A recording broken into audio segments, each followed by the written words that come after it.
The Juan Soto pursuit is heating up this week with some interesting teams jumping the line. Let's talk about it.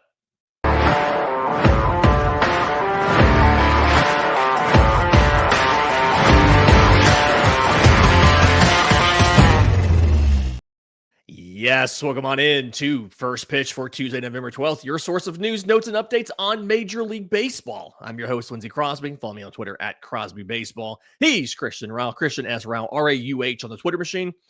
And Christian, I want to get to some of the expected deals in free agency, the good ones and the bad ones. I want to get to the award finalists and things like that. But Jeff Passan reported just this morning, minutes before we started the show, that the Juan Soto pursuit is heating up, right? There are teams who are going to be meeting with Juan Soto this week. We had already talked about the Yankees. We had already talked about the Mets. But before those teams meet with Scott Boras and Juan Soto out in California, two teams have jumped ahead of the line. The Toronto Blue Jays and the Boston Red Sox are both going to meet with Juan Soto before the Yankees and Mets do. Obviously, Mets and Yankees are still favorites. And obviously, Juan Soto is a fit on just about any roster in baseball, right? He makes any team better. But let's start with the Blue Jays first. How should we feel about their reported interest in Juan Soto? Is this legit, or is this doing our due diligence to see if we'd have a shot? I think you can think that that the Toronto Blue Jays are legit. If you think about their roster right now, they're in a really crazy point in their roster construction. They still have Bo Bichette. They still have Vlad Guerrero Jr. They have a decent pitching staff right now that can carry this team if need be. And you look at how they have, for the last couple of years, with the exception of 2024, we have entered the offseason, entered opening day, thinking that Toronto Blue Jays could be a contender. There has been multiple times in the last 2-3 years where, like, well, yeah, Toronto could be an easy team that can lead the NL or the AL East. There's no doubt about that. Adding in a guy like Juan Soto, that could definitely be a game changer, no doubt about it. Let's think about that. Bo Bichette, which they already said they are not going to trade him, no doubt whatsoever. Vlad Guerrero Jr., he's a pending free agent after this season, but there's talks that an extension could be happening. Then you add a guy like Juan Soto.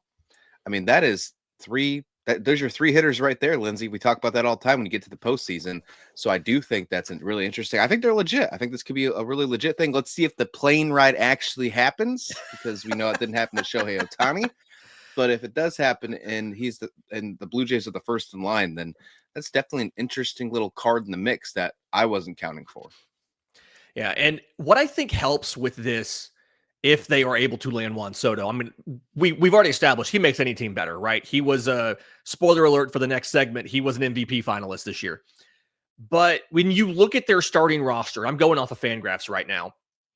7 of their projected 9 are under the age of 30. Left fielder Nathan Lukes is just barely 30.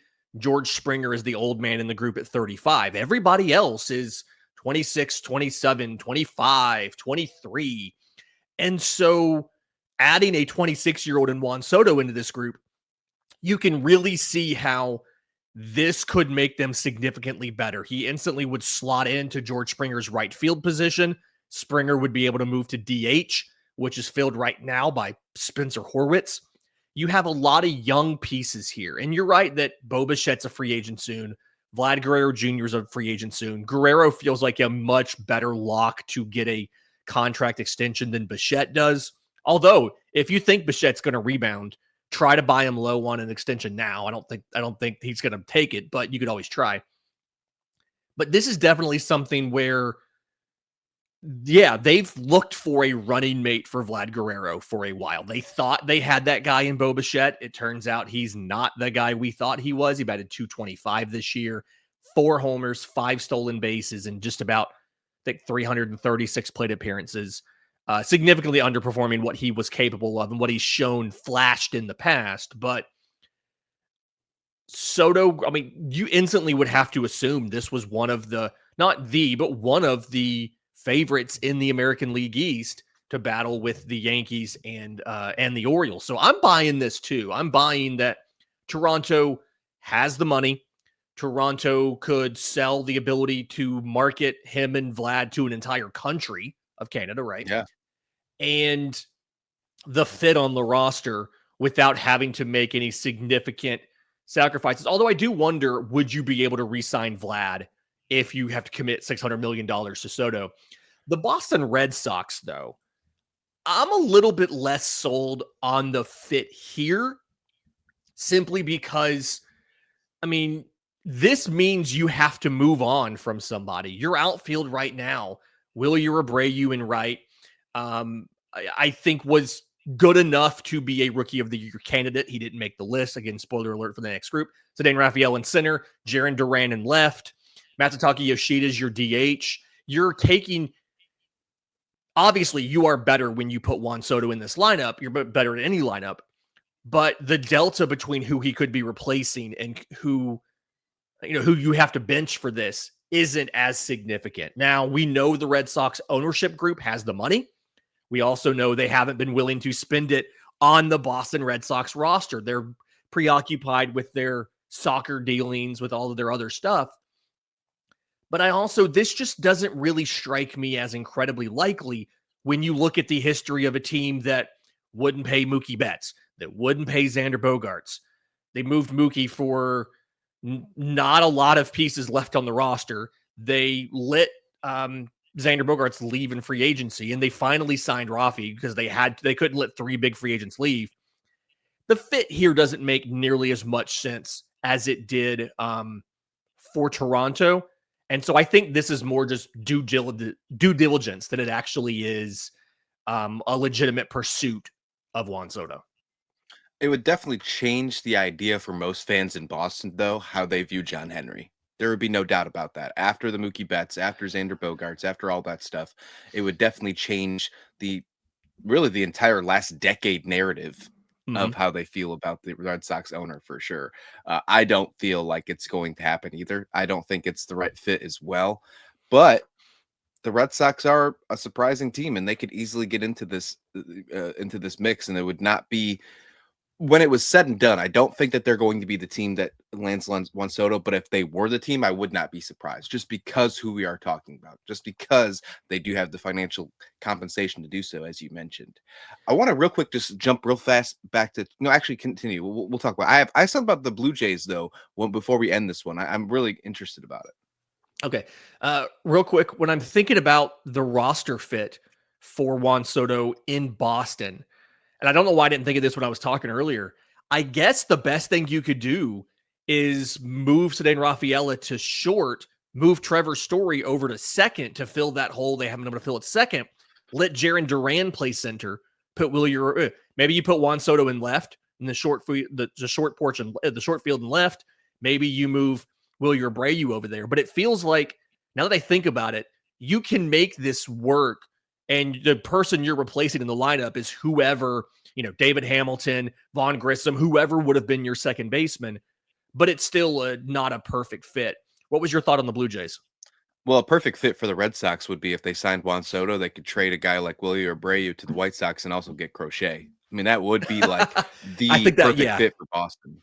That would work out. But for the Blue Jays, and we were just talking about it, the Dodgers are obviously one of the top teams that are going to be in every free agent conversation, right? They're a California team. I'm not really too big into Canada economics here, but how does the taxes run into a Juan Soto deal for Toronto? Do you think that's going to be an impact if you're trying to sign a big free agent like Juan Soto, if you're going into Canada? Is it the same concept? I'm not sure. I'm sure Toronto has, on average, higher taxes than the states do, simply because, all of the other social services and things like that. And not everybody's obsessed with cutting taxes like we are. I'm sure it's probably not California levels, but I'm sure it's higher taxes. And it does complicate things a little bit as far as now you have to file taxes in multiple countries. It's a whole thing. It would be interesting. I don't quite know the ramifications of that. I need to look more into that because I know that did play a part in California in free agency. Yeah, this is probably why the Rays are still in it, right? Because of Florida taxes. There you go. And then I hinted at this earlier, but The finalists came out for MVP, for Cy Young, for Rookie of the Year, for Manager of the Year last night. And I think a few of these were a little bit surprising. So we'll just start at the top. National League Most Valuable Player: Shohei Ohtani, Francisco Lindor, Ketel Marte. That all seems pretty reasonable, right? Like, I don't think there's anybody that we're really arguing should have been in that group over those guys. I've seen Elly De La Cruz suggested. I don't quite think he beats Lindor or Marte in here. Any objections to those three as your MVP candidates in the National League? Yeah, no, I think that those are the three that should deserve to be there. I agree that De La Cruz should receive top 5 votes. I think Marcell Ozuna could be in the mix, and then you have some other pitchers as well. But no, I think these are the top 3. Okay. American League MVP award: Aaron Judge and Juan Soto both made it, as well as Bobby Witt Jr. I think we obviously expect Judge to win, just like we expect Ohtani to win. Witt's probably second place. But Juan Soto being in the top 3, I don't know if I expected that. I've seen arguments for Jarren Duran that he should have been in that group. But I feel like at the end of the day, this 3 is defensible, right? Having Juan Soto in there at number 3 makes sense, doesn't it? Yeah, and didn't Durant kind of fall off towards the second half of the season? Because I know he started off very strong. Like, are we talking really strong? But I think he struggled a little tiny bit, just like Witt had a small struggle. Judge had a struggle early in the year. I think Durant had a small struggle, but this was something where he led in doubles, he led in triples, he led in at-bats, plate appearances, and he actually beat Juan Soto in Baseball Reference WAR. So I think that's kind of why a lot of people think he should have been up there. Was by WAR, he was more valuable than Soto. I think a big part of that was defense and base running too. Yeah, fair enough. Okay, looking at NL Cy Young, this is the first one where I really kind of had a shock, okay? Chris Sale of the Braves won the Triple Crown. We expect him to win this, right? Zach Wheeler of the Phillies, best season of his career, 2.57 ERA. Whip was the best in the National League, broke 200 innings. Okay. Paul Skeens was the third nominee or the third finalist for Cy Young. Is that expected? Do we think it should have been somebody like Ronaldo Lopez, maybe? If you're looking at Skeens made 23 starts, 133 innings. Ronaldo Lopez pitched 135 innings. His ERA was 199, second best behind Skeens. Do we think that Skeens over Lopez was the right move there? I think this is going to be the most interesting finalist and interesting award winner when it's all said and done. The reason behind that is I'm going to go out on a limb and say this isn't even surprising to me about Skeens. We might even see Paul Skeens finish second or potentially win this award, Lindsay. He had a 2.12 ERA plus at the end of the season, rookie year.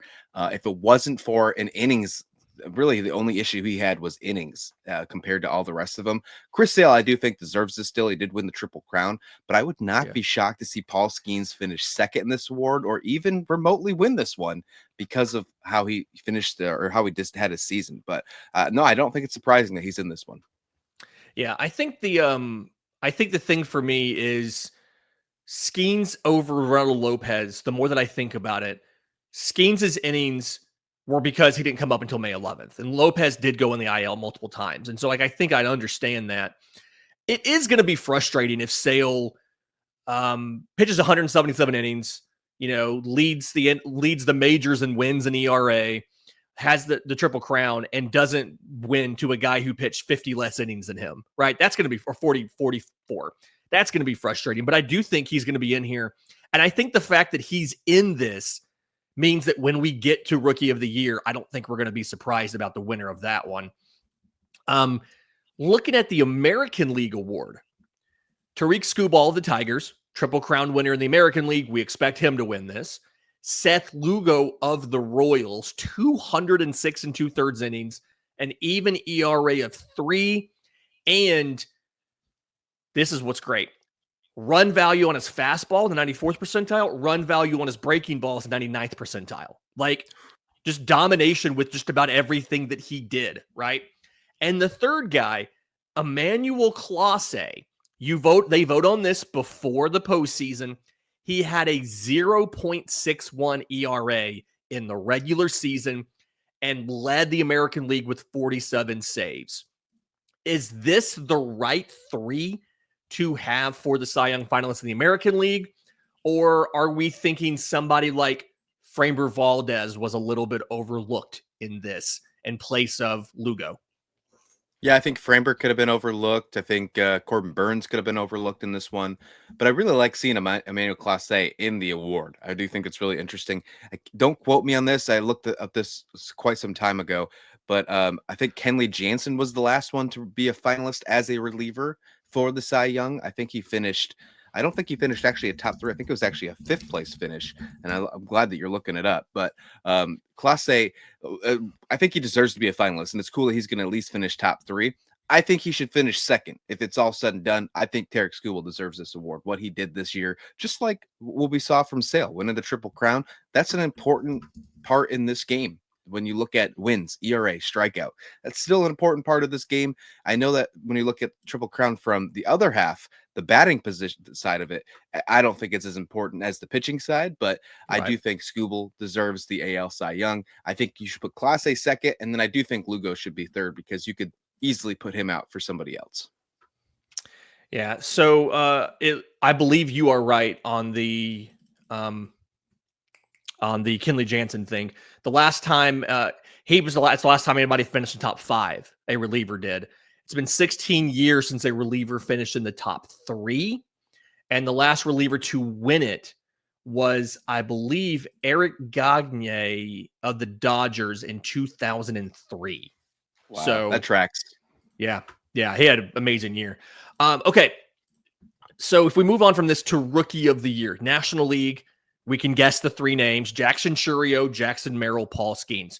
Chourio, from June 1st on, was one of the best players in the National League. 3.05 ERA, 16 homers in 97 games.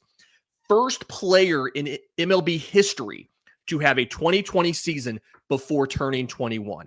Jackson Merrill came out, did it all year, tied for all rookies in home runs with Colton Cowser at 24. Paul Skeens, obviously, in that group. Do we think that the National League, that is the right 3, or is there a case for somebody like Mason Wynn, who led all? I think he led all but one rookie in Baseball Reference WAR at 4.9. All 3 of these players in the National League Rookie of the Year race, and I'll even add Mason Wynn to this conversation as well, would win the American League Rookie of the Year award. That's how crazy the National League has been this season. Yeah. But I think they got the right 3. I think that Mason Wynn should have been the odd man out in this one when you look at Skeens, Merrill, and Chourio. It's going to be a really interesting race. And I know we just talked about Paul Skeens being in the Cy Young race and might even potentially receive some first place votes. But what Jackson Merrill did this season has been super impressive. First season ever being in center field. Never played center field in the minors, goes and plays it in the major leagues, and it looks like it's just second nature to him. And not only does it do second nature, he's an all-star at the position for the National League, and he's going to be possibly a Rookie of the Year. So I do think it comes down to Skeens and Merrill. I think we'll see Chourio in second place, but I would not be shocked if either one of the 2 are the winner in this one. Could we see Skeens win Cy Young but lose Rookie of the Year? Could that be possible? I feel like maybe. I don't think he's going to win Cy Young, but it is something where I just feel like I am asking to have a position player Rookie of the Year and a pitcher Rookie of the Year, because I do think there is a bias on a lot of the award voters to vote for pitchers in Rookie of the Year. And we've seen amazing debuts. Spencer Strider came in second to Michael Harris. Like, there's a lot of things like that don't make a lot of sense. On the even Jackson if they want to keep it, even if they want to keep it 2 awards, like they just don't make it a league award. Make it a MLB batter of the year for rookie years. Yep, and MLB pitcher of Rookie of the Year. Yep, I think that they should do that as well. I agree. This is the perfect year to make the case, because in the National League, Merrill should be the top batter on both leagues. Skeens should be the top pitcher in both leagues. On the note of Jackson Merrill, by the way, his +10 fielding run value via StatCast was 10th, actually tied for 9th in all of baseball. And again, had never played the position until opening day when he was the starting center fielder. There's something to be said for the Pirates or the Padres strategy, just build the whole plane out of shortstops, right? Okay, over in the American League, your list here, Colton Cowser of the Orioles, Luis Gil of the Yankees, Austin Wells of the Yankees. One, was Wyatt Langford of the Rangers snubbed in this? And two, which of these guys should win the award? I think Or will win the award, Cowser, not should, but will win the award. I think Cowser wins the award, but I do agree. I think Langford was snubbed at this one. He should be been a finalist. And I think you could have took out either Gill or Wells, and I think either of them would have been fine. I think that there's a large gap between Cowser and the other two on this list when we do finish off the awards. Gill had a great first half of the season. He struggled towards the end. He was lights out in May. ERA was .70 over 6 starts in May, but he finished with a 3.5 ERA. And this is one of those situations where, this should have been Langford over Gill, honestly. I agree. And there was a conversation where we were heading into the All-Star game at one point, like before the All-Star game, I should say, that there was a potential to have Skeens versus Gill, two rookies starting in the All-Star game. That's how good Gill was the first half of the season. Obviously, it never panned out because he did step it down a little bit. He did have some injuries as well. And then Wells didn't start off great, and he had a sort of a resurgent towards the end of the season. So I do think that you don't have between the two, they have one fantastic season, and they both made the World Series. I know that these are both picked before the postseason, so that doesn't count, but recency bias is still always a thing. Let's keep that in mind. But I do think Colton Cowser is going to be the winner in this one. There you go. Yeah, and I feel like probably the same thing, but again, this is the time to just make it position player rookie of the year across baseball, rookie pitcher of the year across baseball, and let both Maryland Skeens get the awards. So, all right. Manager of the year, National League. You've got Carlos Mendoza of the Mets. The case here, they were 11 games under 500 on June 2nd. And they not only went on to make the postseason, but they led baseball in one-run games. They had 41 comeback victories. And then obviously the voting came in before this, but they went all the way to the NLCS. Pat Murphy of the Brewers. They traded away Corbin Burns early. They lost Christian Yelich in mid-July. They integrated a 20-year-old outfielder in Jackson Churio and won the division.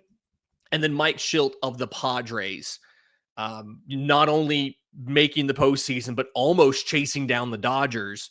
This juggernaut Dodgers team improved them by, I think, 11 wins from last year. Are these three the correct three, or did Dave Roberts navigating all these injuries with LA kind of get snubbed in this one a little bit? A long time ago, man, it feels like a decade ago, but it was probably like episode 40 in our thing, Lindsay. We talked about the Manager of the Year award, and I think we talked about Dave Roberts, and we said he shouldn't be considered for this award because it should be expected of him to do good things with this Dodgers roster. And I'm going to stick by that. I do think Pat Murphy deserves this award, what he did with the roster of the Brewers. Nobody had Milwaukee on their bingo card being even remotely close to a playoff team, and he won the National League Central. So I'm sticking with Pat Murphy. If I had to guess, I'd say Murphy wins it. Schlitt comes in second. Mendoza comes in third. I think Murphy should win it as well. I do think you're going to see Mendoza come up over Schilt simply because the expectations, I think, were different for both teams, right? The Mets weren't expected to be competitive. They didn't look competitive when June started, and they turned around and got it. Whereas the Padres, I mean, yeah, they went from missing playoffs to making the Padres, but it was ultimately an 11-game improvement. And I definitely do think that Murphy should win. Mendoza, to me, feels like he's going to be second place in this. The AL is going to be really interesting, I think. Insane. It's going to be crazy. AJ Hinch of the Tigers and what they did. They won 24 of their final 34 games to make the postseason, right? After selling at the deadline. Matt Quattro of the Royals, they went from 106 losses to 76 losses. They improved by 30 games. Stephen Vogt of the Guardians. some second best record in the American League after taking over for Terry Francona, having never been a manager before. Are these the correct three names? Or speaking of new managers, is what Joe Espada was able to do to rally the Astros after a terrible start and take them to another division title? Did he deserve to be in over one of these three guys? Props to Espada because he did, some really interesting things. Takes the Astros from their worst start in franchise history since 1969, brings them back and gets into the postseason. But these are the right three managers. There's no doubt about it. All three of these managers, all three could win the award, and I wouldn't even be upset one bit whatsoever. Every single one of these player or managers deserve the award, and I'm not even going to pick who I think is going to win because I think it's that close, Lindsay. Yeah. I think Hinch could do it because the fantastic run he had towards the end of the season. I think Fangraphs had them as I think it was a 0.2% chance at the trade deadline to get to the playoffs, and not only did they get to the playoffs, they went deep in the playoffs, right? The Royals, that huge swing, just like the Orioles did the year before. And might I remind you that Brandon Hyde won the Manager of the Year award last year for that same swing. Yep. So you could put Quintaro in that conversation. And obviously Stephen Vogt in his first year, what he did with the Guardians was insane. So any one of these managers could win the award, and I'd be completely okay with it. Yeah, I do think when you get to Espada, yes, he is a new manager, but also it's the Astros. And at a certain point, you're kind of expected to do some of that stuff. Yes, you dealt with injuries, whether it was Verlander, whether it was Kyle Tucker, who I still don't know if he actually even has a shin anymore or not. But I think I agree. Matt Quintaro deserves the award. Probably AJ Hinch could win it. Stephen Vogt could win it. A lot of the Baseball Writers Association of America guys have a affection for Stephen Vogt because he was always a good interview as a player and things like that. But I do think any of these three could win it. I'm going to go on a limb and say it's the Royals that take this, but I think anybody could win it. I don't necessarily think there's any real arguments here. Either way, you can't really get mad over any of these three guys winning it. And this is really the only race, I think, where you can say that for any of these races, any of these three guys could win and you're okay with it. Last thing, I had yesterday's show, Troy was in for you, obviously Veterans Day. We wanted to give you the day with your, with your spouse and everything. We had a conversation about which free agent this year is going to, in retrospect, have the worst free agent deal. He said Alex Bregman, the third baseman of the Astros. I said Pete Alonso, the first baseman of the Mets. Who do you think in this free agent class, when we look back, is going to be the closest to an Anthony Rendon style, just disaster of a contract? I like Bregman's idea. I like Troy's idea. I don't think Alonso is going to get a huge contract, so I don't think that's going to happen. That's on year one. So just for the fact that I think we're going to get a short Scott Boras, I messed up kind of contract for Pete Alonso, just like happened last year. So we'll see what happens there. Okay. But speaking of a mess up of last year with Scott Boras, I'm going to go with Blake Snell. I think Blake Snell is going to wind up being the contract that we look back at, that he's going to finally get after not getting it last year. And it's going to be regretful because I think after 2 years of figuring it out and doing it in the second half, I think it's finally not going to happen, Lindsay. I think we're going to see some kind of decline from Blake Snell. I mean, look at pre-All-Star game last year, 6.31 ERA. Now, obviously he signed late. He had some injuries. He had some minor leagues and bounced back and forth. I don't expect it to be an ERA of 6. But I don't think we're going to get post All-Star Blake Snell, where he pitched a 1.45 ERA moving forward. I think we're going to get a high 3, maybe a 4 ERA guy, and that might be good enough. But when you look at the money wise, I think they're going to wind up regretting it. So give me Blake Snell. The thing for me with Snell is he's never been great with walks, and I just worry about, you see a pitcher throw so many breaking balls. All this. I mean, he led baseball in walks in 2023 with 99 at 5 walks per 9 innings. I mean, it's nuts to me that, one, he was able to perform well enough to win the Cy Young despite that. But it just doesn't feel like a profile that's going to age very well. And, you have that glaring issue that's just outstanding. And I do think that you could see if Blake Snell does finally get that deal. And I think that's the big question. Does he finally get that deal, that long-term deal? It could end poorly. I know MLB trade rumors predicted him. I think they said 5 years and $160 million. That seems like it could be a little bit of a mistake. But it's just wild to think about a 2-time Cy Young winner we could be talking about could have the worst deal in free agency in 3 years when we look back at it. But it's just, I do think if you sign him, it needs to be a max 4 years at one of those just super high AAVs, right?